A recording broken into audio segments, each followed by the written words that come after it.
Nag-rides nga pala kami Taguig to Bicol. Sa oras na yan, bikutan pa lamang kami. Umalis kami ng 3:30 ng umaga. Dito na pala yan sa Laguna. First time ko nga pala mag-rides pa uwi ng Bicol. After 2 hours, nandito na kami sa Welcome Quezon Province. Nag-stop over muna kami at nagkape. Gamit ko nga pala dyan Mio Grabis 125. Dahil bagong bili lang to, kaya break in na. Pagkatapos namin kumain ng lugaw, rat-rat na naman kami.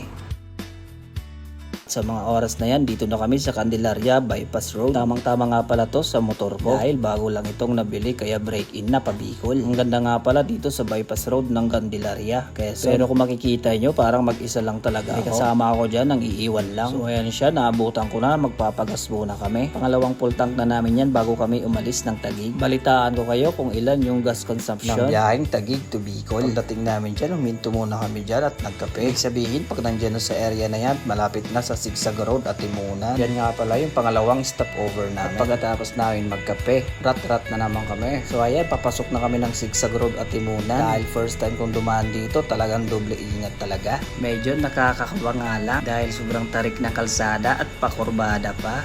At pagdating ko dyan sa paliko na yan, muntikan pa ako mag-overshoot at may kasalubong. Medyo kinabahan talaga ako dyan, pero diretso lang din kasi hindi pwedeng huminto. At pagdating ko naman dyan sa unahan, parang nag-aalangan naman ako, parang gusto ko nang huminto. Kaya nakakatakot dyan kung huminto ka dahil pwede kang rumusros pababa dahil sa sobrang tarik. Normal naman siguro sa first timer dumaan dito, nakabahan. Pero yung kasama kong pinsan ko talaga naman, hilig mang iwan, palibasa, balik-balik na siya. Nakawalong beses na siyang balik ng Bicol. Pero buti na lahat, inahantay naman ako sa unahan. Syempre, hindi kompleto pag dumaan ka dito pag hindi ka huminto. Pagdating ko dyan sa bandang taas na yan, ay nandyan na pala yung pinsang ko. Hindi ko alam kung pinapasikatan ako nito o sadyang mabagal lang muna ako kasi nga first time. Oo nga pala, normal naman pala pagka first time. At ayan, nakarating na ako. Ganda nga pala lang dito sa may Atimunan Sigsag Road sa Quezon. Bumaba muna kami sa glitchet para mag-picture at mag-video.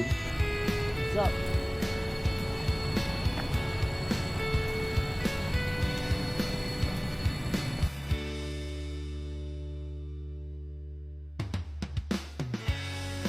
At pagkatapos namin doon, diretso na kami. Yung pinsan ko, ayun na naman, iniwan na naman talaga ako. Medyo nakakatakot dito sa pababa dahil halos lahat palusong yung kalsada. Kaya nga sabi ko sa sarili ko, di bali mabagal, basta say, hindi naman ako nagmamadaling makarating eh. Dahil isipin natin, laging may pamilya sa atin nag-aantay pag-uwi. Kaya sa oras na yan, laging alalay ako sa preno. Nag-i-engine brake naman ako pero mas sanay talaga ako nagpe-preno na lang. Huminto muna kami dito sa pero naisip namin, diretso na lang. Kaya tuloy na naman yung rat-rat namin bababa.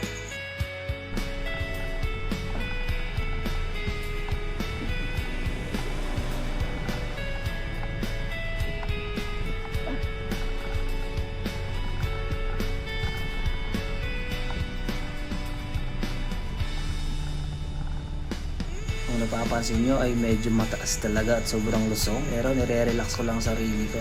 Sa totoo lang, nakakatakot talaga dahil sobrang lusong.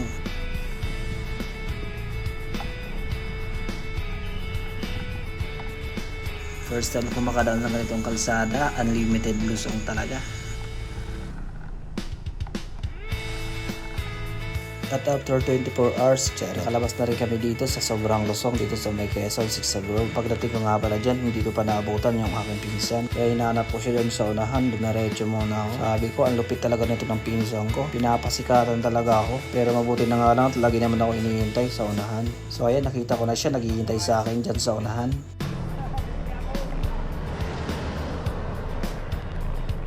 So ayan, rat-rat na naman kami dyan. Sa oras na yan, nasa lugar na kami ng Gumaka. Ngunit dumating na hindi namin inaasahan. Unti-unti nang umuulan at lumalakas. Mabuti na lamang at may dala kami parehas na kapote. Dyan na yung last ko na video. Pagdating naman namin dito sa Welcome Bicolandia, talagang hinto talaga kami at grabe ang ulan. Kaya minabuti na lang namin na sumilong at kumain na rin ng tanghalian dahil gutom na rin kami. Sabi nga para sa akin ng pinsan ko dyan, kumusta daw yung experience ko sa pag-rides? Ayun nga, sabi ko perfect naman. Perfect yung napakagandang lubak.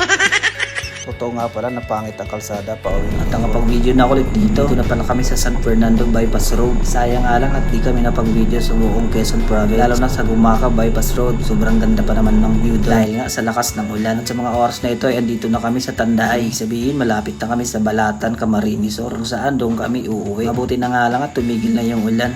Nakapag-rat-rat na kami ng maayos. Mga 15 minutes na lang sa Balatan na kami. At ayun, bago kami umuwi sa kanya-kanya naming bahay, dumaan muna kami sa papa ng aking pinsan kasi hindi muna siya ng kandila. Baka daw kasi magtampo si Tio sa kanya. So ayan, sa mga oras na ito ay nasa Balatan na kami. Kung pinanood mo yung video na ito at tinapos, salamat dahil kahit papaano ay manonood. So hanggang dito na lang yung aking munting vlog. At kahit papaano ay mapanood ng ibang rider. Siya nga pala yung gas consumption ko ay umabot lang ng 738 pesos. At may layo naman ng 419 km na may 12 hours na biyahe kasama na yung mga stopover. Kahit papaano nag-enjoy din kahit sobrang lakas ng ulan. So ayun, ingat mga paps.